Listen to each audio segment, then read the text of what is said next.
Welcome back, everybody, to episode 2 of the newly minute East Meets West. I'm here with our commissioner, Joseph Bell, the owner and general manager of both sides of the bond. Currently sitting at 1-0. Welcome, Joe. Thank you. Right now we're going to go over our week 1 recap. All right, we're going to start with the Globo Gym Purple Cobras going up against Alexander's Greats. That's always a funny one. This one was pretty straightforward for anyone who followed it throughout the day. Globo Gym pretty much after Thursday night when they took the lead going into the 1 o'clock games pretty much did what we all expected, and it wasn't too close throughout the entire day. Any thoughts on that one? No, I think he was you were, I believe, the lock of the week when we chose. So no surprise there. A 20-point victory, about 17-point victory. Big showing from Devontae Adams. Didn't really make too much of a difference here. Yeah, if you look at his running backs, he got less than 10 points combined out of Joe Mixon and Mark Ingram, which is never good. 6.7 from Jordan Howard on my end. Going into the season, as we knew, running back 2 was going to be a tough position for me, and it showed this week. But the rest of the roster showed up, and like you said, we pretty much did what we all expected. Moving on to the Wissinoming Radskins versus Jose's Hooligans. Going into the week, we dubbed this, I believe, as one of the top matchups coming in. Matt, a perennial playoff team, I would say. Jose, definitely a Western Conference powerhouse. Throughout the day, again, I don't know if anyone follows these throughout the day like I do. I know the guys sitting here that they pretty much do, but this one was pretty good throughout the day. Russell Wilson came out firing. Where are we at here? David Johnson, Thursday night. Aaron Jones, another big day. Well, his first big day. And Robert Woods. That was Matt's pick of the year, Robert Woods. He was telling me all last night about Robert Woods. No touchdowns, still almost got 15 points. They targeted him heavily in the first quarter. Yes, I think he had like 5 targets in the first quarter. If you look on the other side, Calvin Ridley with the big day, almost 30 points, keeping Joe in it. And then we had the late Monday night game with Noah Fine, who was up for that one. But that was that first quarter, and when he got that touchdown, even I would give it like, oh shit, this looks like it's going to happen. So for those who don't know, Matt's on night shifts at his job right now. So he went into work with a 23.5 approximately point lead, only going against Noah Fant. Felt pretty comfortable. And then Noah Fant comes out and puts up like 16 points in the first half, showing great speed, athleticism, basically looking to break out like everyone projected. Only needed... They were in the red zone. They ran a play to target him, and the Titans covered it pretty well, so they had to throw the ball away. A lot of opportunity there. He just didn't capitalize. One touchdown would have basically been heartbreaking for Matt, and glad he held on for the West. Yeah, and that was that was a good one. We had the one where the Alvin Kamara play. I don't know. I'm sure everyone saw that. I thought it was a touchdown. I don't know if anyone caught too many camera angles of that. Yeah. Was it a touchdown? I don't think so. I think he was out on the inch line. Really? But they called it a touchdown on the field, so I thought it was too close to overturn, but maybe, I don't know. They did that twice yesterday, or Sunday, sorry, actually. The DeAndre Hopkins play was also really close. Yeah, that was another one. We'll get to that. Even adding that in, it looks like Jose still would have lost, but obviously it would have been a lot closer of the game. Couple points sitting on the bench in this one. Matt with Malcolm Brown sitting on the bench, 24.5 points, had a huge Sunday night game. Lazard with the touchdown, putting him over 15. Jose Madison on the bench with 10. And that's pretty much it. We're going to move on. We're going to go to Average Joe's against both sides of the bun. Both sides of the bun with basically a 15-point win this week. Certainly didn't feel like it, just being in the game. I mean, I think that was one that was throughout the day that was pretty close going into Sunday night. At one point in time, Tom and I were both projected, I think, over 125. Close game. That was one of them ones where Tom was projected to win, you were projected to win, and then you were... Yeah. If you would have told me that Pittsburgh's defense was going to hold Saquon Barkley to negative 8 yards or whatever it was at halftime, like, that's unbelievable. You need to think about it. He almost got 10 points. Yeah. It's 6 rushing yards. Let's see. Who was the big... I guess you can say Lamar Jackson, obviously, 27.5 points. The huge Once again, didn't play the fourth quarter. Sat down, 10 minutes left in the fourth, so he's a pretty good running back. Chris Carson with the big day, 21.5. with the 2 receiving touchdowns, which was very surprising. Yeah, they ran the ball like 15 times the entire game. Yeah, well, Atlanta Falcons have a terrible. Yeah, they also have a terrible defensive backfield. They're not good. Matt Ryan's going to throw for like 6,000 yards this year. Yeah, that's going to be ones where points are going to be all over the place. They're going to be down big a lot. Robbie Anderson sitting on Tom's bench, 22.5 points. Darius Slayton, I said this last night. Matt actually came over for a second half, and I said this to him last night. I picked the wrong Giants receiver. Darius Slayton looked unbelievable last night. He seems like he has the rapport with Daniel Jones. And he's the one on the field, so when there's one receiver, he's always. I thought it would be Sterling Shepard. Obviously, like I said, I picked the wrong Giants. See that stat? Daniel Jones is yet to play a game with Saquon, Evan Ingram, and his 3 receivers healthy. No, I did not. At least one of them had been inactive every one of the starts. Big news out of this one for Tom. It looks like he's going to solidify his running back positions. Jonathan Taylor looks like he's going to step in and take the majority of the carries there in Indianapolis. But again, going into Sunday night, we had a little bit of a game here. Tom had Amari Cooper and Dak Prescott. Both had decent nights, but obviously not what he needed. And who was the player you had? I had Cup. Cup. That game was weird. Like, I thought that it'd be a shootout, and it just turned out to not be. Zeke was basically the only Dallas player outside of Cooper. Who had an excellent Yeah, Cooper had, I think he had like 3 or 4 receptions in the final like 4 minutes. They were just targeting him late, which looks good for next week. So. We're going to move on. Sanitation Department going up against C-Block's Biggest Losers. Woo! The story of the weekend, I would say, is Charlie's team and all the injuries. I think we could bypass the game part. We all can see what happened. This was, at one point, Charlie started coming back. I believe it was 16-point turn. It was the DeAndre Hopkins. When they thought that was a touchdown, Charlie was actually, I think, had a high projections to win that week. Charlie has the Kyler Murray, DeAndre Hopkins stack. Mike has Kenyon Drake starting. They called back a DeAndre Hopkins touchdown on the 1-yard line, which then Kenyon Drake ran in on the next play. 16-point swing. I mean, looking at the picture now, it wouldn't have made the difference, but... But at the time, you're looking at it like, oh, man.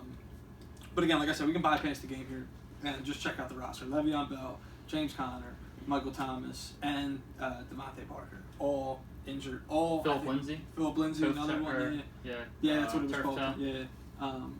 But Lev, I believe, was multiple weeks. Lev's on the IR. Lev's on the IR, so it's at least 3 weeks. Michael Thomas, I just heard, was another one. Course report in several weeks. Multiple weeks. James Conner, week 1, it took fucking 4 plays. Yeah. He's already hurt. And Devontae Parker, again, another one. So he's got a lot of work. Ahead of him to get this lineup back to where he needs it to for next week. He's got a big game coming up next week. Division play starts next week. Yeah, not to spoil anything, but we'll get into that a little bit when we get our guests on the show a little bit later. Next game we had Team Brock going against Shirts Off Pants Down. Team Brock with the high of the week, 136.16.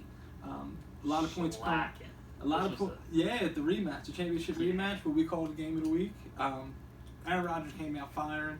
I shouldn't say I don't think anyone was expecting that, but that was a game that propelled him to a big win. Jacobs, obviously, I guess we can say the player of the week.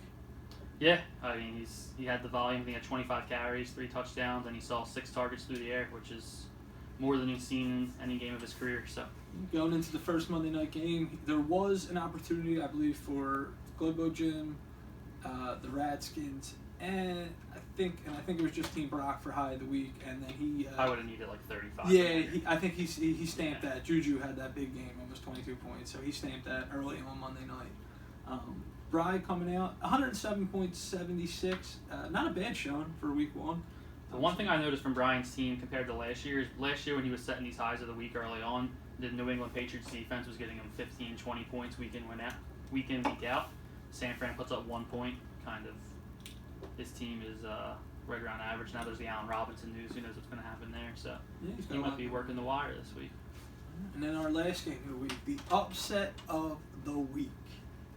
Was it though? I did. Because we call it the upset of the week, but to be fair, Matt and I both picked Tommy. Mike picked Tommy. Yeah. Or America picked Tommy, and USA. I mean, I know we were coming at Steve's team pretty hard in the week 1 video, but it was an ugly game. We Neither had, one of them it scored was 100 unanimous that time. We all said Tommy had the worst draft, and I think Yeah. going into week 1, all we can base the season off so far is our drafts, and a little bit of moves we made, but basically our drafts. And we all voted him to have the worst team, and he came out. And not that I would say he wasn't firing. Both teams scored under her. Both teams would have lost to, I believe, everybody except Charlie, who had injuries.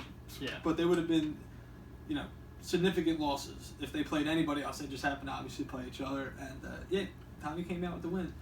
Ezekiel Elliott obviously is the reason, I would say. 26.2 points.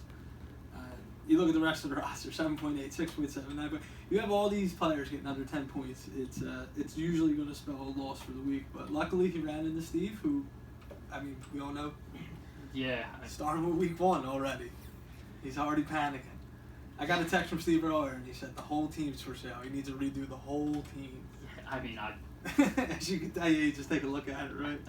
Can't blame him. Nothing on the bench. It's not like he could have supplemented anybody. He couldn't have put anybody in where he did, it was nothing like that. It was Devontae Freeman, could he sign yet?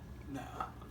He didn't sign yet? Negative. 4 teams. There's possibly 4 teams. That Looking for a vet, right? Mm-hmm. For $6 million a year? Yeah. All right, so that's our week 1 recap. Let's go on. We're going to go to our power rankings after week 1. This one's going to be on the commish. Yeah, so we're going to do, I know 2 years back we did the written power rankings. I'm going to change it up this year, bring it to the show, so keep tuning in each week. We'll have them here. We have the power rankings that ESPN gives on the app. I'm going to give my own take on them. Still would love to hear what everyone else has to say about it. Jake and Matt returns. So I'll go 12-1. 12th, I have, this is before Charlie's injuries news, but 12th I do still have Tommy. I think Steve's team is rough, pretty Even bad. after the win, man, guy gets no respect. Yeah. He's still 12th on No the love, power no rankings. love. He's the only 1-0 team under 0-1 teams, I would assume. I'm just looking at the team, and like I guess it's still the same problems. I still see the Singletary, Diggs, which Diggs had a great game. Don't get me wrong, but the Singletary Diggs, I don't think Singletary's going to hold that job for very long. He didn't look very good. Nah, he's not, and looking at it, he's not really a good play this week. Also, Josh Allen's just the running back one there. Yeah, he's a huge fantasy player. Zach Ertz, and then so I'm looking at his bench. I'm like, all right. But he's got Goddard. Does have Goddard, but flex a tight end, same team, I guess, because his Who would do that? His flex right now is Boston Scott, but yeah, I just don't think Tommy's team is very good. But he plays me this week, so he can shut me up. He can start 2-0. Coming in next, I have Steve. I think Steve's team's just not very good either. David Montgomery's in his RB2 spot when he was injured and known to be on limited snaps. When you have to do that week 1, there's some holes. Kerryon Johnson, I think I have to go back and look. I think it was like a 6th, 7th round pick. He had, if I'm not mistaken, like 19% of the snaps. It's clearly a DeAndre Swift, and now when Adrian Peterson comes in, he's been there for like a week, and then he takes more carries than anyone else on the team. Adrian Peterson led in carries, and I believe Swift led in plays, snaps. So I have Steve there. Then this is where it starts getting a little bit more difficult. Moving into the next spot, I have Charlie's team. Putting some of the injuries into consideration. This is before the Michael Thomas news broke today, but when 2 running backs, you start off draft. I'm sorry, Char. You draft James Conner, you draft Le'Veon Bell. His receivers are dynamite when they're healthy and playing, but he just can't catch a break. I think 6 players on his team got injured this week, and that's a high for week 1. That's the most I've ever seen. Yeah, that's. I know we talked about it, but it's just a tough break. You can't really prepare for that. So moving on from Charlie, I have actually Alex's team. So Alexander the Greats. Don't really love outside of. I feel like he's going to need Devontae Adams to score 30 points a week to even have a chance. Don't get me wrong, Patrick Mahomes is going to win him a week. Mixon will have a good week with Devontae Adams when they pull it together, and he'll get a win here and there. But I think he's going to have to make some moves to really bolster up his flex, because it doesn't look like anyone really on his bench is going to step up. Rojo did see a lot of carries, but I think as we progress through, Leonard Fournette's going to start seeing some more. They just have too many bodies there to feed. So after Alex, I'm going to move on and throw another Eastern Division member up there I'm going to put Brian, former champ. I guess still technically our champ. Current. Yeah, current champ. Defending, reigning. He, same thing kind of. I don't know what's happening with Allen Robinson. I think he's going to be fine. Just because when you have a receiver like that, you usually take care of him. Chicago's usually pretty good at getting extensions done, even when they're not the best extensions. But I think he'll be fine. I'm just seeing Marlon Mack went down. That was really the guy he could rely on. Now he's relying on Melvin Gordon and Clyde to really do a lot of the work there. So, again, he has a lot of upside on his team. I don't like Brady this year. He just didn't look great. So we'll see how that pans out. But for right now, after the Week 1 performance, I got Bry. So moving into the 7th spot. This is where it gets even more tough. I think I'm going to put Jose. I have Jose. Even at 0-1. Yeah, same situation. I think it's a shame Tommy's 1-0 and I have him down to last Yeah, spot. That's what I mean. That's a huge difference, 7-1. Yeah. But I got Jose. Odell didn't look great with Baker. He had 10 targets, 3 catches. A lot of force feeding him the ball, it looked like. I went back and watched the game yesterday.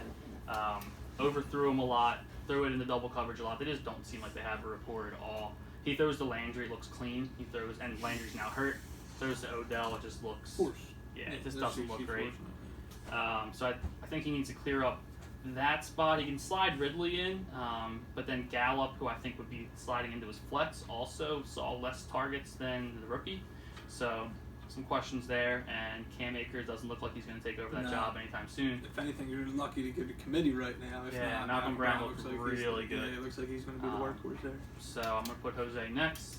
And then coming in after Jose, I'm going to go here with Mike's team. Mike, I think, has this is where it starts getting a little difficult because I think everyone from here on out, they should have won this week and they have a pretty good roster. Jose and Mike right around the same amount of points, I think, right around 115. Yeah, right around the same amount of points. Mike has the RB spot solidified. I think we're going to have to see what happens with, this is really why he's here, not further up, see what happens with Miles Sanders. Yeah. You forgot he's coming back. Still put up 115 without Miles Sanders. So. Yeah, offensive line. Look out. Offensive line is looking really iffy for the Eagles. Still, it pains me as an Eagles fan. They just don't look like a good team. No one looks like they're going to be respecting Carson very much. They're just going to send the house and hopefully he airmailed so many balls yesterday. Yeah, he's going to be, especially this week we play, he's probably going to be pretty catch dependent. Yeah.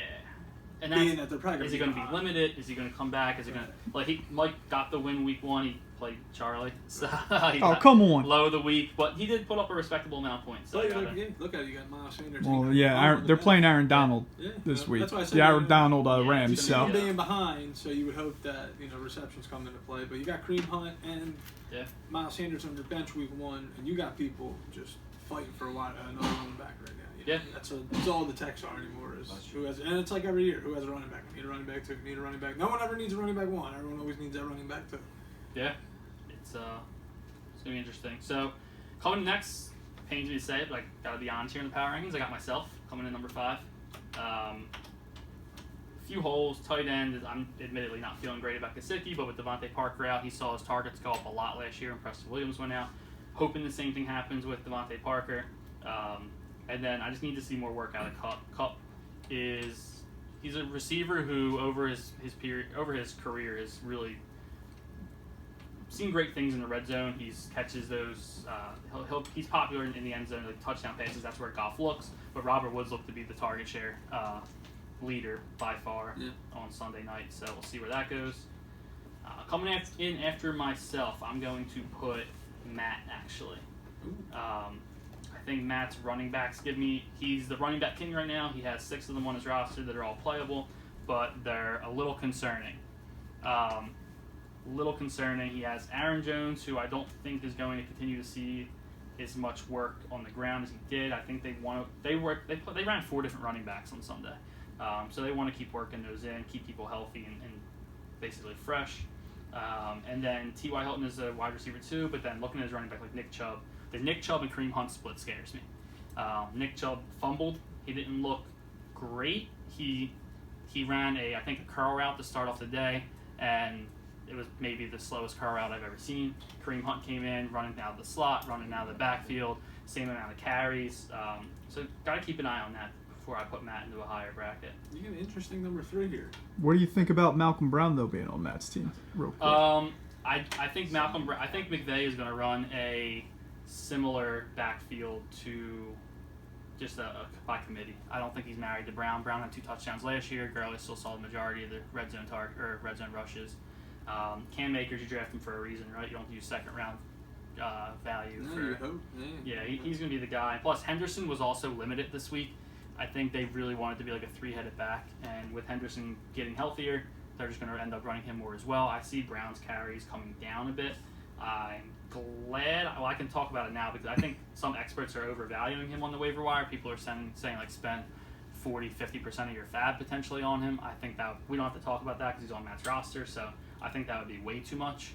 Because I think by week 4 you're going to be talking more about Cam Akers than Malcolm Brown. So number 3. All right, here's the interesting one. That's why I said you got an interesting number 3. I beat him week 1. But I think looking at his roster, honestly, I think he has the 3rd best, if not better, roster. I think his upside is through the roof. Yeah. I'm going to put Tom at number 3. It's unfortunate. Marlon Mack went down. Jonathan Taylor looked really good through the air. He looked explosive, broke tackles. They were coming from – it was a weird game with Jacksonville. Like, they weren't behind, but it always felt like they were behind because they were so close with Jacksonville. Phillip Rivers looked awful. He threw what should have been 3 interceptions. 1 got called back to the pass interference, but it wasn't really anything to be worried about. I think it was a bad call. And then, like Dak had where he was managing the game. It wasn't an aired out game. He didn't run the ball as much as you normally see out of Dak. So I think the upside on his team. Keenan Allen had a bad game. He still put up over 100 points. George Kittle was a little bit banged up. He'll come back and be, I think, legitimate tight end. You're drafting him in the 2nd round for a reason. And then you look at his bench, and it's like, well, Tariq Cohen, if those Allen Robinson rumors are true, his targets will probably go up. Run him out of the slot more. You bring in someone on the outside. He's got. If you look at his projections this week, even his bench, his projected bench is insane. It's a win that I walked out of, and I was like, admittedly, I dodged a little bit of a bullet. Low there. Points. Yeah, dodged a little bit of a bullet there. 101.44. Taylor put up 12 points essentially, and he only played like 1 half. Like if he would have had the whole half, Saquon would have been Saquon. Pittsburgh did a really good job on him. I just think Tom's team's really good. Yeah. I'm going to move into Jake at number 2. Christian McCaffrey, the guy's a pretty simple. It's actually funny. I was going back to see. I think that hat's getting tighter on Jake's head right now. I was going back and seeing Christian McCaffrey outscored half the team's running back 1 and 2 alone. Charlie, Connor, and Bell. Actually, Connor, Bell, and if you put his flex in, I know they got hurt, but still. I said I said I think my one running back got 6.7. I still almost scored 30 points out of my running back position. Kenyon Drake and Todd Gurley. Christian McCaffrey scored more. It's unbelievable. He really is a player and a half, if not 2 players. He's Mark Ingram, Joe Mixon. Christian McCaffrey scored more. It's just when you get Christian McCaffrey and then you pair it up with the 3 receivers he has, I think it's a good team. We'll see what happens with the RB2. Jake's a team where I think you could drop lower or you could take over the number 1 spot and be there for a while. Yeah. I mean, he didn't even have Galladay. If Peterson hits and Peterson continuously gets 15 to 20 carries, even if he's not getting crazy points, if he's scoring 8 to 10 points, that just solidifies that RB2 for me, which is a little bit less than you want out of your RB2 points wise, 8 to 10, but obviously. Or if Dobbins just takes over, there's a realistic. Right. Yeah, Mark Ingram looked really fat and slow. He looked really bad. He came out. The first 2 carries he had, I think, were for 8 yards and then 7 yards, and then after that, he just looked awful. Not much Gus Edwards. They ran Gus Edwards. They ran Mark Ingram, and they ran Dobbins. Dobbins was on the goal line carries, which was interesting. He's a small guy. Yeah, he was interesting. And if anyone, I don't know how much people follow college, but I look into college quite a bit for it. Dobbins was legit at Ohio State. He was. Explosive. He's explosive. He has good footwork. He has good vision. He can catch the ball out of the backfield. He's just an overall good player. So I think his tick will continue to go up. And then number 1, we round out, got Brock. Brock's team put up 136 points, and Austin Eckler scored under 10. The defending Western Antonio Gibson scored 5.4. and he still put that up. He also didn't have Cortland Sutton. It's just a really good team. So I think if Josh Jacobs can continue doing what he's doing, seeing targets through the air, Austin Eckler's going to come back. I think this week he'll probably have a great game. Kansas City, they're going to be down a little bit. They're going to be playing from behind. Tyrod will look to Austin Eckler's way a little bit more, and I think Brock's going to potentially keep on rolling. Potentially 110 to 120 maybe every week with that roster. Yeah. Say you take away 15 from Jacobs. And I don't think Aaron Rodgers by any means is going to be Aaron Rodgers of like 4 years ago when he's putting up 25, 30 points every week, but I think the rest of his roster still has some improvement. Like if you take 10 points off Rodgers but you give Eckler a touchdown, kind of evens out. So I see Brock over 100 points and fighting for the West again this year. That's our power rankings presented by the commissioner. We appreciate that. All right, we're going to move on to league news. Injuries, we touched on a little bit here with Charlie. Michael Thomas, Le'Veon Bell, James Conner, Devontae Parker. Any injuries you're dealing with? No, I'll say for Charlie's team, just for like updates. So James Conner, questionable ankle injury. Benny Snell looked really good. He looked better. He looked better than James Conner running the ball, honestly. He hit the hole harder, better vision. Conner had 2 drops early in the game on 2 screens. One was probably Ben's fault. It was more of a pitch back, but he just didn't look very good. Michael Thomas, high ankle sprain. Saquon missed, 3 games last year with that? 2-3 games? And that's at the running back position. Michael Thomas planning every time he's making cuts. Every single play as a receiver. You can only imagine he's going to miss a couple of weeks. And then Le'Veon Bell on the IR. They actually called up Kalen Ballage. I don't want anything to do with that New York backfield right now, but it wouldn't surprise me if Adam Gase ran Kalen Ballage and Frank Gore this week. I know it was like Josh, or was it Josh Adams? Is that his name? The Notre Dame back that used to be on the Eagles. Yeah, it was one of them years ago. You keep saying Adrian Peterson. He came in and got a goal line carry. They have what's his name, LaMichael Pirine, I think his name is, young kid. Could possibly see some tick, but Adam Gase, wherever he goes, bad things happen, and that's why I wasn't targeting Le'Veon Bell, because who knows? I wouldn't be surprised either if he wasn't a Jet by the end of the year. So trade potentially. I think he hates release. Makes too much money to get released. I think he hates it there. I think Adam Gase hates it. He signed there for the money. Yeah. So just kind of looking around the league, Galladay looks like we're gonna have to still wait on him for this week. George Kittle got banged up a little bit. Yeah, that's one to watch. Yeah, that didn't actually look too good. One big one to watch. I don't think many people are talking about it, so I don't even actually know whose roster he's on, but he's on someone's bench. Jarvis Landry didn't practice today. I was just about to bring that up. He plays Thursday night, so when you're not practicing on Tuesday, that's usually a pretty good indication that you're not going to play Thursday. Yeah, that's like your Friday walkthrough. Yeah, that was pretty much it for injuries. I don't think there was anything major, anything else major. Like Jarwin. $1 down the drain, Alex. Torn ACL out for the year. There you go. Steve with the 7 sitting. Any free agents, obviously, that we can touch on? I think I dropped Hines earlier in the week, trying to make a nice move there, which turned into not so nice of a move. You got the running backs. Let's see where they're at. How much money are you spending to get them back, Jake? Well, we got Hines, Barber. I threw out Gaskins, and I would say Benny Snell and Frank Gore for a lesser part. And I guess maybe Josh Adams, right? I guess Josh Adams? I've not touched anything on the New York backfield. But yeah, Josh Adams, Frank Gore. If you want to play the guessing game every week, they're available. What prediction on Fab this week? What do you think tops out on the running back? What do you think? I'm not going to give my prediction. No? I'm not going to. I want to see how this week plays out. Yeah. I think this is the most interesting day for me so far, the fantasy year, because I want to see how Fab that we just voted in plays out. I want to see where they go, and then see what kind of percentages are spent. But we have, just I guess a little forecast for it. I think we're going to have a lot of action, obviously. We keep bringing up Charlie with injuries. He needs a lot. Someone like myself, I need a running back. There's, like I said, I think there's about 4 or 5 sitting out there that could potentially help somebody this week, if not, more throughout the season. I guess we'll see. We'll touch on Fab next week. After we get a weekend, we'll touch on Fab, maybe start giving out a little bit of Fab advice, money, how much we think is going to be spent, all that type of stuff. All right, so we're going to cut to a break, and then after that, we're going to bring in one of our 2 guests. Welcome back to episode 2 of East Meets West. We're here with our 2 guests, Tom Martina, owner, operator, general manager of Globo Gym Oh. Average Joe's Gymnasium. That's not Something A little else? roster envy. and our man Chucky here, Mr. Injury, owner operator of C Block's Biggest Loser. Welcome to the show, gentlemen. Living up to the name so far. Yeah.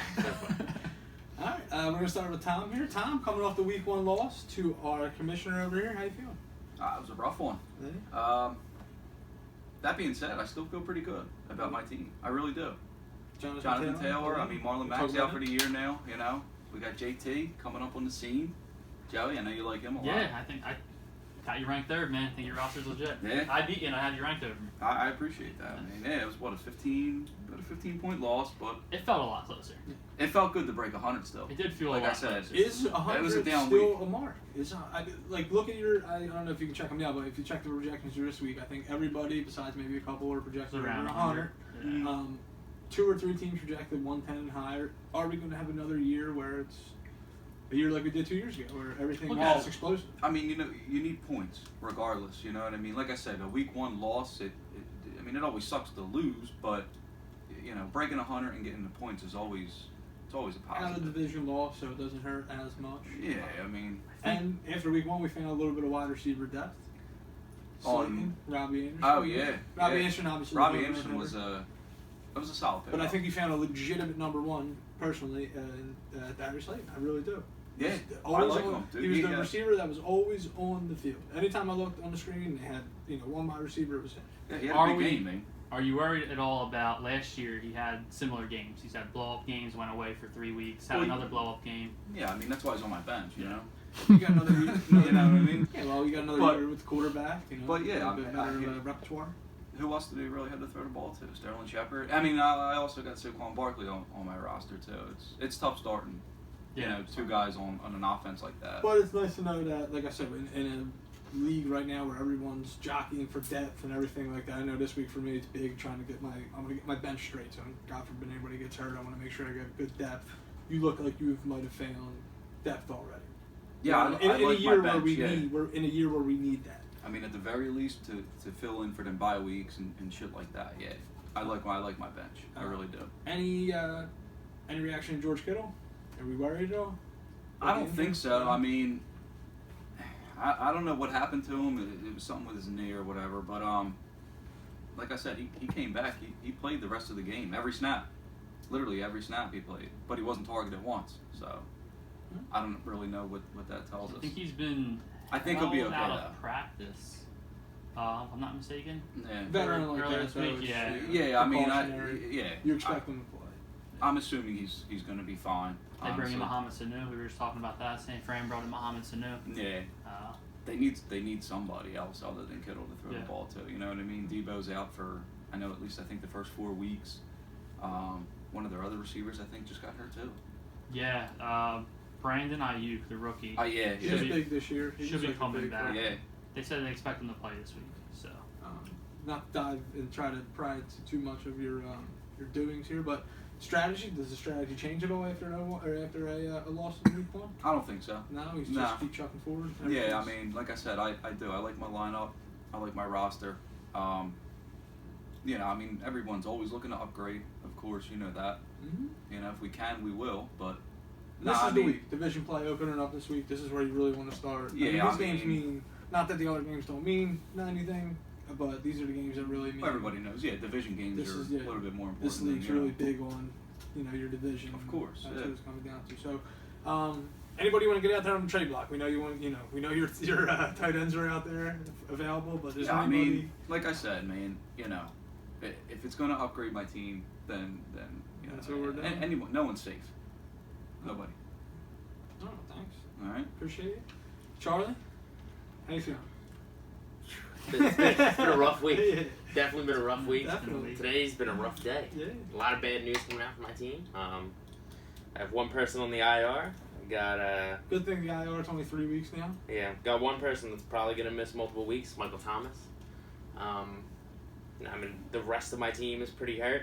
James Conner's hurt. Devontae Parker's hurt. Philip Lindsay's hurt. So I have a lot of moves I have to make leading Safe up to to say Thursday. you're gonna be living on the waiver wire this week. A little bit. Yeah.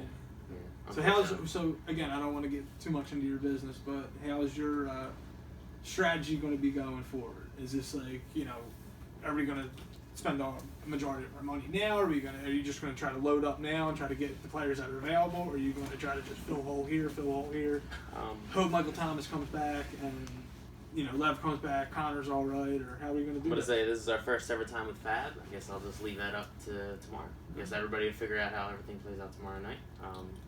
Hopefully everything goes as planned for me. But does anything change? Are you going to be more aggressive on the trade market? yes. Yes. I have a lot of people that are on the block, actually. And I heard you say already you've talked to the majority of the league. Anything noteworthy? I mean, I'm not going to put it out there right now. Maybe. This is the show to put it out. No. Why would I put it out? I like when the alarms I had a hit question the for group you. chat. This is the alarm. So you get an extra roster spot with the IR, right? I personally think if Michael Thomas is going to be out for a couple of weeks, it makes sense for New Orleans to put him on the IR. It's only 3 weeks this year. They can add another person to their roster. What happens there? Does Lev stay on your roster as taking up a roster spot? You put Michael Thomas in your IR. You try to move one of them. That's a good Yeah. question. You know what I mean? That's Only one IR spot. Lev sits, right? Lev would have to take up a roster spot. Yeah, regardless, something's going to happen. You're losing points there. Somebody's going to have to Already be on my on bench. one. Somebody's going to have to be in the IR spot. They said I have been talking about trades all day, so maybe one of them's not on my roster by the start of the week here. So you're saying, is it safe to say Michael Thomas is on the trade block? He is. Everybody's available. Just about. The exception of D-Hop and Kyler Murray, the stack. I like that stack. I'm not breaking that stack up. That's staying that way. Which brings us to the panic button. This is week 2. We're going into week 2. And I've had 2 teams so far in the same division tell me that everybody on their roster is available. Everybody. All right, so you guys been chattering a lot. It's been not about fantasy so much. Has that beef escalated at all between personal texts? Are we missing anything? No, you're not missing out. Between me and him? Yeah. Nah, I just don't like the guy. That's personal and fantasy. I know we throw that feeling's definitely we throw some Yeah. things out in the group text, but there's no personal text where things are getting Nah. getting heated. Unless it's the week we're playing, nah. Nah, man. Yeah, it's all love. Any Smash predictions? I know you guys are talking I'm Smash. That's pretty much what I was getting into. I'm I didn't know if the chilling. beef was rolling dude, over you to know. like the personal side. I was ready to last night, but it's not worth my time. I laid 100 down already. I mean, the 100's here. The switches are here. I got the money on me. Tom got to leave. So. I'm I ready. think I'm pretty good. Anything you guys want to say? Anything you guys want to say to the league? Nah, man. Predictions? Any quick Yeah. predictions? Yeah, who you guys playing this I week? got Steve this week, so I mean that's good Congrats. news. Yeah, that's good news. Wish I I got had Steve Steve this week, thank God. Fortunately, I don't 4 have. case and a win. I am, yeah. I mean, I think I was projected 113 and a half. Tell you right To now. Steve's. You got you're projected to win by. Steve doesn't have his kicker in, so we'll give him 6 I saw or that, 7. yeah, You're still okay. projected by about 7 7 points. Yeah. points, something like that. Yeah. Yeah. I mean, yeah. Definitely looking forward to playing Steve this week. Yeah. Nah, man. Other than that, I'm just ready for week 2 to get going, man. Yeah. Trying to get back on this winning track. You know what I Any mean? predictions for week Nice 2? bounce How you back, feeling? bounce back Week win. 2 is looking grim. Unfortunately, I think Who I'm do you just. have? I got Jake. Oh. Yeah, I'm probably gonna have luck. to accept the 0-2 fate this week and hope I can bounce back week 3. All right. Thank you, gentlemen, for coming on the show. We appreciate it. Always. All right. Always a We're gonna pleasure. After another break, and again, thank you. Welcome back to our final segment here of East Meets West, episode 2. We will be getting into our week 2 previews and predictions for the week. We're going to start off in the East. Get my phone up here. Globo Gym Purple Cobras going up against C Block's Biggest Loser. Right off the bat, I'm going to say I'm going to be taking myself this week. Reason being, as usual, Christian McCaffrey. I don't have the best matchup this week, starting at quarterback, Deshaun Watson going up against Baltimore. But I do think he will be getting some garbage time points like he did last week. Again, we said Christian McCaffrey. Looking at the wide receivers, if I can get Kenny Galladay to play this week, I think I'm looking at another plus 110 week this week, going up against C Block's Biggest Loser, who we've talked about throughout the show, is dealing with plenty of injuries. We'll be lucky to see if they can field an actual starting roster. I don't know. I'm not trying to make a joke, but I don't know if he's going to have a starting RB1. So you have the Mary Hopkins connection, but I don't think that's going to be able to to a victory this week. Yeah, I agree. Yeah, it's gonna be rough to start 9 players. Waiver wire It's going to cost a lot, I can tell you that. Waiver wire. We'll see what the roster looks like after tomorrow when the waivers go through. But I'm picking you. I think this week's probably kind of chalk. America? Do we have any? No, it's a sweep. Sweep? Clean sweep on that one. Char by 10. All right. Staying in the East, we're going to be going to the Midget Bowl. I was just reminded that we have the Midget Bowl this week. B Block's finest going up against Average Joe's. Huge matchup this week, obviously. No ball. Winner grows an inch. No pun intended there. Division play. The division play opens up this week. We talked about it a few times on the show today.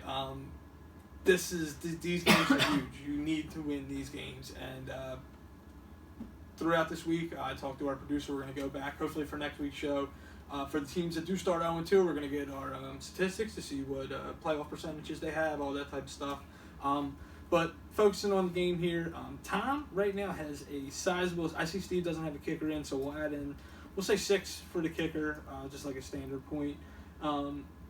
It looks like Tom's looking at about a 7-point projection win this week. Tom so far, from what I saw going through it last night, projected the high of the week right now, 113.5. Good matchups throughout the board. Dak Prescott, Amari Cooper, fantastic matchups against Atlanta. Saquon Barkley, fantastic matchup against Chicago. Jonathan Taylor, the newly minute RB1, another fantastic matchup against Minnesota. Baltimore's defense going up against Houston this week. Will Fuller going up against his defense. You might want to switch that out. We'll see how that all turns out. But yeah, any intake on this game? Yeah, this is would be. I know Matt gave his picks off camera at work again, but this was his lock of the week. This would be my lock of the week. Lock of the week, yeah. I know. I went you over Alex last week. I'd go Tom over Steve this week. I think I think it'd be lucky if Steve falls within double digits. Okay. I think it's a double-digit victory. Dak Prescott, Cooper, like you said, going against Atlanta. Jonathan Taylor now back into getting the starting job essentially in Indianapolis. Saquon, I don't think he enjoys having under 10 yards rushing and having less rushing yards than Big Ben on the day. So I think he's going to come out. They're going to utilize him heavily. I don't really. To me, doesn't really matter. Much of a matchup here. The flex, he could probably sit Will Fuller. I think he'd still win. Yeah. Double-digit win, I'm assuming. Yeah. Are we projecting a big score for Tom this week? Like I said, he has matchups throughout the board. Yeah, looking at it, I mean, he'd be my choice for high of the week if I had to project it. But he has high of the week. I can see Steve's team coming in right around that 100-point mark if. Fighting for it again, so 100, 105, so. Yeah, I'm going to go with average shows as well. America, how we feeling? Oh, it's a lock. Lock, that's the lock of the week for It's America? a massacre. All right. I like that. We're going to start the lock of the week segment now. I like how this show progresses. Even as we're on camera, we kind of just like, all right, why don't we just do this? We definitely don't make it up on the spot. No, this is all we put a lot of work into this. There's hours that go behind the programming here and the production, and if you saw the text messages, you would... Better like and subscribe, League. Yeah, like and subscribe. All right, last matchup in the East. The East Finals of last year. Our defending champ, shirts off, pants down. Going up against the Wisconsin Redskins. Right now, it looks like we have full rosters on each side. Matt is projected a 3.5-point win right now, 111 to 107.5. Going down the roster. Matt has Russell Wilson actually has a tough matchup this week, I would say. The Sunday night game going up against New England. But looking everywhere else, I mean, Matt had a good call with this Buffalo defense. They get to play Miami twice a year, and you get to play the Jets twice a year. I think in fantasy it'll be 3 times they get to play them. They'll have 3 of them matchups. But when your defense is projected almost, when your defense is projected almost 8.5 points, it's pretty good. Then you're looking at your flex, and there's 14.5 points, tight end over 10. I think Matt's gonna have another solid week. I do think Brian has Brady bounce back this week. I think we could be looking at a plus 20 performance from Brady. You got a lot of things going on now in Robinson. We'll see all that works out. But if I would say I'm going to take Matt this week with the win. Yeah. This one's close for me. think I'm going to go Matt as well. I think Clyde has set a line at, we'll call it 3.5 what it is right now. Does Matt cover that, or do you think it's tighter than that? Think we got a close game? Yeah, I'd say like right around like within 5 either way. So you'll have Russell Wilson. See, this is where it gets interesting. Russell Wilson and Brian has DK Metcalf. So you have two. Matt has Waller on Monday night. So could this potentially be a game where Darren Waller is going to make the difference on Monday night? Maybe. My thing is like I think I told you probably know this. I hate Brady this year. Yeah. I think he had a rushing touchdown last week and he still scored like only 20 points. Yeah. I don't think Brady's not going to have a rushing touchdown every week. I think Russell Wilson's floor is probably right around like Brady's ceiling. Like Russell will probably get you about 20, 22 points at worst.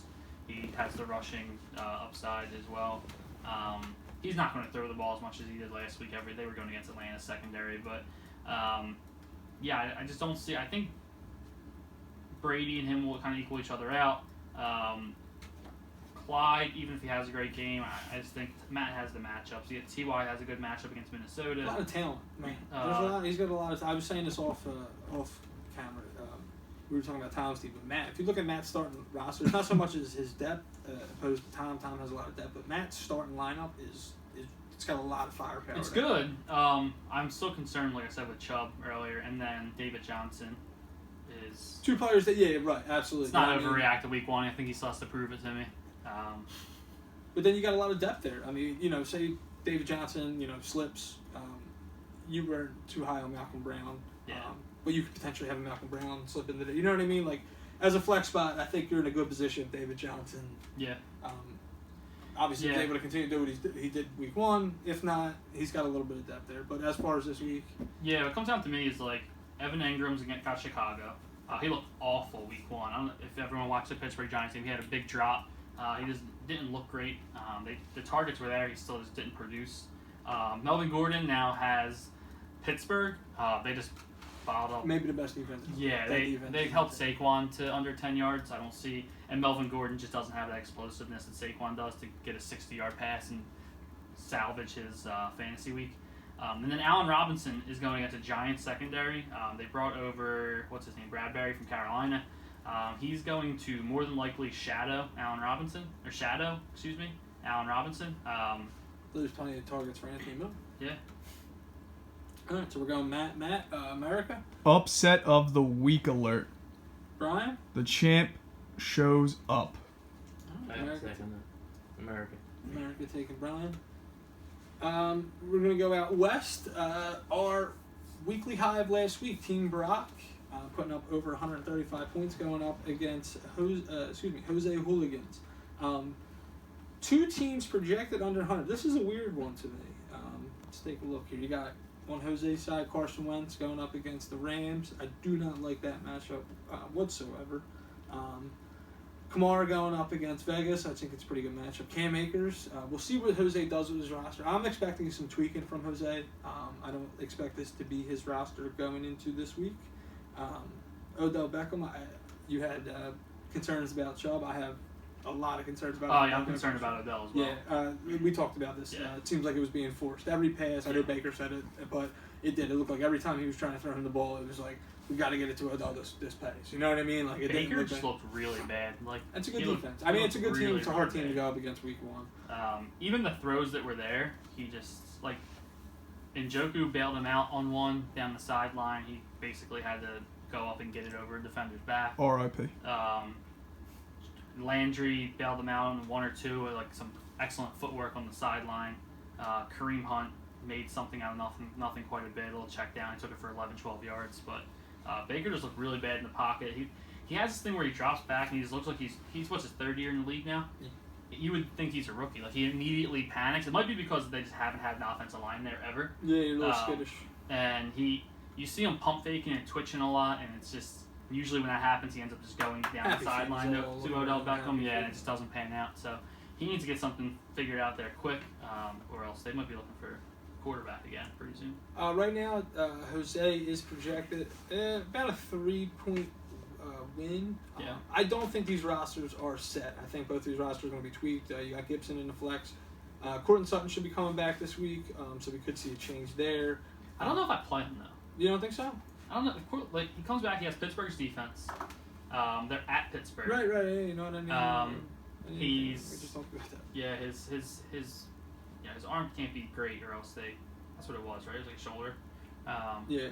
Or else I'm sure he would have suited up on Monday nights. He tried to go and he couldn't. So I think if they it's still going to be a heavy target for Noah Fant, which is on Jose's side, and Judy as well. So yeah, and then baking. But with that said, I'm still actually going to choose Brock. Yeah, I think the difference this week. I think Austin Eckler has a really big week this week. I think that'll be our difference. So I'm going to go Team Brock as well. America? Give us Brock. Give us Brock. Right. And just to catch us up, so far, obviously Matt's not here. It was stated earlier on night work. Matt's going to go Jake, Tom, himself, and so far Jose. All right, so we're going to move on to our next matchup here. Both sides of the bun going up against the Polska Mafia. Right now, even coming from both sides of the buns, they do not expect to start the Chargers. So taking that out, we'll give them another 3 points. So we'll say it's projections right now. Looks like both sides of the bun are projected to win by 7. I'm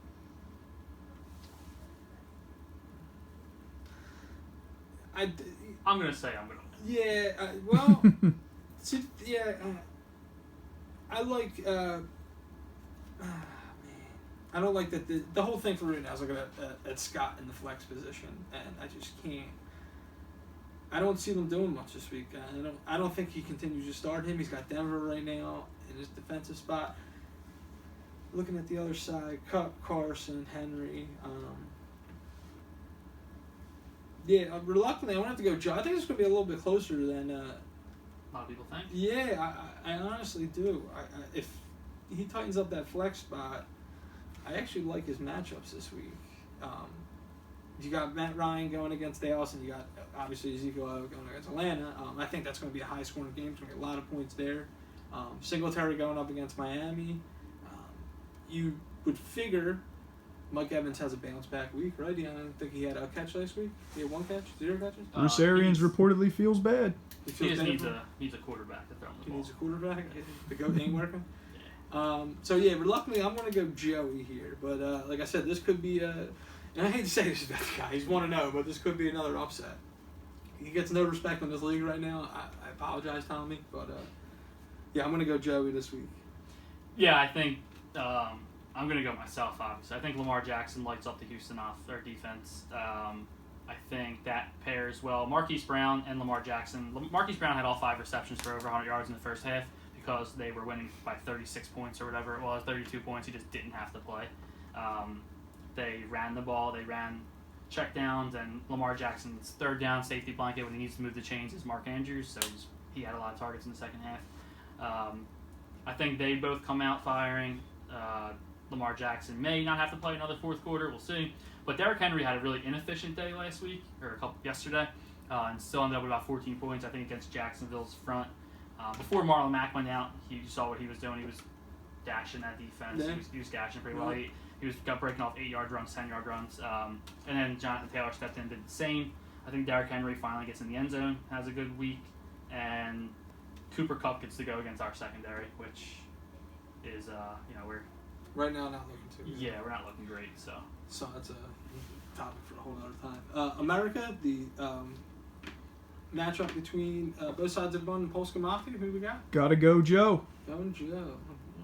So we all got Joey moving to 2-0. And we got the game of the week. Alexander's great. Alex is going to be he might get a few games of the week this year, being that he's back.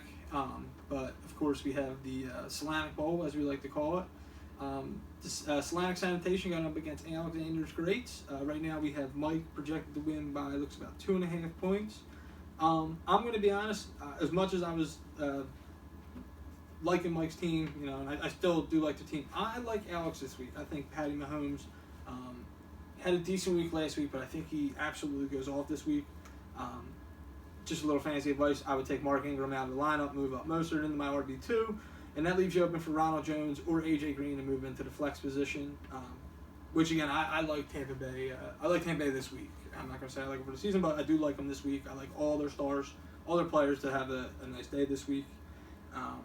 Yeah, and I just looking at that, like I said, I like Patty Mahomes this week, so I'm going to take it Hawks. Yeah, this one's a little close for me as well. Game of the week, by the way. I'm sorry, I'm going to cut you off, but this is the game of the week. I got to go Mike on the... So in my head, I'm really saying, like, all right, is Miles Sanders back? And if he's back, how much is he involved? I think he's going to be back. I know Lane's playing. Lane saw that debacle pan out on Sunday. He's back in. I think Miles Sanders, I kind of feel good about it. Like, I know he's a young kid, but I feel like he's really like a fighter. Like, he wants to be in there and playing every down. Right. I think he'll be playing again. And yeah, I think he will be heavily involved. I like the Kenyon Drake matchup against Washington. Josh Allen has Miami. I think he showed that he's going to have a really nice floor to keep up with Patrick Mahomes. Just 'cause, I mean, he ran the ball 11, 12 times. And then McLaurin, I think, comes alive against Arizona. He didn't really show out as much as I thought against Philly, but I think against Arizona that could be a high-scoring game. So I think he's going to get some nice points there. But I do think Alex is going to hang in. I agree with you. I don't know about the Ingram. He looked really bad in my opinion. But I think Joe Mixon will bounce back this week as well. So I think it'll be close, but I'll give it to Mike. I think this might be the closest game of the week for me. So our late game would be the 4:25 Patty Mahomes game. Mike has one. Drake and McLaurin going at 4, up against right now Mahomes and Ingram at 4. Yeah, I think that's where the difference is going to be. I think it'll be a close game throughout the 1 o'clock games. You're coming up to 4. I think you'll have a close game with Drake and McLaurin, but I think Patty Mahomes, I think he's going to have a big day. I would say anywhere between 25 and 30 points this week for Mahomes. Yeah. America? Come Game of on. the week? We like Mike. We like Mike? All right. Mike, majority like Mike going to 2-0. For our guest, this week, they like the Globo Gym Purple Cobras, Average Joe, and I'm sorry, this is Tom's picks. Globo Gym Purple Cobras, Average Joe's, Wissinoming Radskins, Team Brock, Slannick Sanitation, and both sides of the bun. For Charlie, he going against himself there. He likes Globo Gym Purple Cobras. Average Joe's, shirts off, pants down. He likes Jose in the Jose Brock matchup. He likes Joey this week and Mike in the game of the week. Any final thoughts? No, I think it's awesome to have football back. Week 1 was a blast. Like I said, I watched more hours of football this week than I think I have in quite some years. I watched every game 2 times. Sunday was exciting. We had a good time here. Yeah. We'll do this on the camera. My house is under construction, so as long as Joey don't mind, we'll be doing week 2 here. Week 2? Yeah, as long as you're cool with that. I'm going to paint the basement, so Cool. we'll be under a little bit of construction. So week 2, for anyone going to be showing up here, Eagles are on at 1 o'clock. Bago will be present this week, so we will have some games. I'll hopefully be getting here by 11 o'clock to be setting up. And for anyone who wants to join, we'll be here this week. Fab. Tomorrow morning, Wednesday morning. Good luck to everybody. I know we got a guy here who is going to be living on that wire tonight. So this is our first big week of Fab in the league, so it's going to be interesting to see how everything plays out. Yep, same time as waivers round, just for another reminder. It might not even come out by the time that happens, but 3 a.m. Wednesdays, $0 bids are allowed, so don't feel the need to wake up at 3:01 or whatever it is, 4:01. But yeah, this is the day I've been looking forward to since we passed this is Fab. an exciting day in the league. This is, like I said, this is the first big day for Fab. Especially because I really don't have a horse in the race. I'll tell you guys right now, I'm not putting in big numbers on these guys, but I think a lot of people are going to. No. So I mean, I can tell you I have plenty of transactions. I have last year at this time I usually had 2 pending transactions, 2 or 3. I have plenty of pending transactions right now. Again, just to give you a little insight, not a lot of high dollar bids, but I have plenty to line myself up, $0 bids, so I don't gotta get up in the morning like Joey was saying. So big night, just big night in the league. See how everything goes. See how much money people are spending. Week 1, again, we got a lot of injuries, so that's gonna change everything. But it's gonna be interesting. Yeah, that wraps us up. Once again, check out the YouTube video, like, comment, subscribe to the CBFFL channel, and we'll keep bringing you content. Good luck to everybody in week 2. Good luck. Shout out to all the 1-0 teams. What up, boys? This episode of East Meets West was brought to you by Twisted Tea. Twisted Tea, the official sponsor of the CBFFL. Stay twisted.